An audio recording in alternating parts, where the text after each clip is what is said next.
नमो भगवते वासुदेवाय नमः। जय माता दी दोस्तों, आप देख रहे हैं आपका अपना YouTube चैनल व्रत त्योहार कथाएं। मैं हूं आपके साथ रिमझिम शर्मा। आज इस वीडियो में मैं आपको अजा एकादशी व्रत की कथा सुनाने जा रही हूं।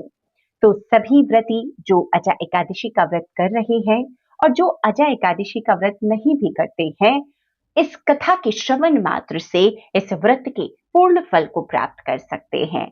तो सभी भक्त प्रेम पूर्वक भगवान श्री हरि विष्णु का स्मरण करते हुए कथा का श्रवण करें। कुंती पुत्र युधिष्ठिर बोले कि हे जनार्दन, अब आप मुझे भाद्रपद मास के कृष्ण पक्ष की एकादशी के बारे में बतलाइए। उस एकादशी का नाम क्या है तथा इसकी विधि क्या है, सो विस्तार पूर्वक कहिए। श्री कृष्ण बोले कि हे राजन, भादो की कृष्ण पक्ष की एकादशी को अजा कहते हैं।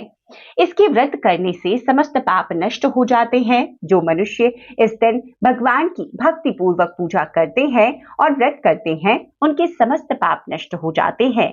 इस लोक और परलोक में सहाय करने वाली इस एकादशी व्रत के समान विश्व में दूसरी एकादशी नहीं है। इस एकादशी की कथा इस प्रकार है। प्राचीन काल में एक चक्रवर्ती राजा राज्य करता था। उसका नाम हरिश्चंद्र था। वह अत्यंत वीर, प्रतापी तथा सत्यवादी था। उसने अपनी स्त्री तथा पुत्र तक को बेच डाला। वह स्वयं एक चांडाल का सेवक बन गया।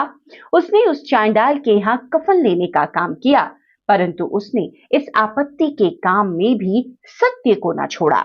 जब इस प्रकार रहते हुए उसको बहुत वर्ष हो गए, तब उसे अपने इस नीच कर्म पर बड़ा दुख हुआ। वह इससे मुक्त होने का उपाय खोजने लगा।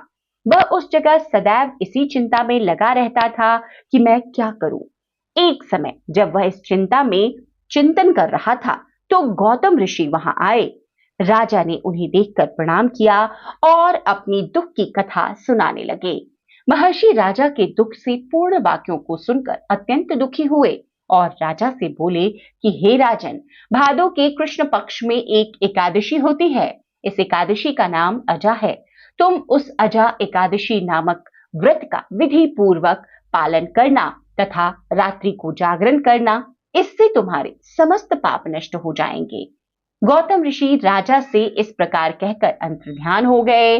अजा नाम की एकादशी आने पर राजा ने मुनि के कहे अनुसार विधि पूर्वक व्रत तथा रात्रि जागरण किया। इस व्रत के प्रभाव से राजा के समस्त पाप नष्ट हो गए। उस समय स्वर्ग में नगाड़े बजने लगे तथा पुष्पों की वर्षा होने लगी। उसने अपने सामने ब्रह्मा, विष्णु, इंद्र, महादेव आदि देवताओं को खड़ा पाया। उसने अपने मृतक पुत्र को जीवित तथा स्त्री को वस्त्र तथा आभूषणों से युक्त देखा। व्रत के प्रभाव से उसको पुनः अपना राज्य वापस मिला। अंत समय अपने परिवार सहित स्वर्ग लोक को गया। हे राजन, यह सब अजा एकादशी के व्रत का प्रभाव था।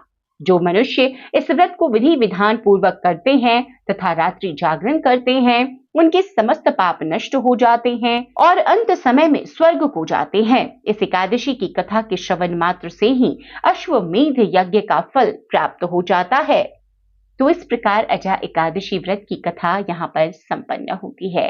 अजा एकादशी का व्रत जो भी व्रती कर रहे हैं, उनके लिए पारण का शुभ समय मैं आपके सामने ये दर्शा रही हूँ। पारण के इसी शुभ समय में आपको अजा एकादशी व्रत का पारण करना है। अब पारण क्या खाकर करना है वह भी आप नोट कर लें।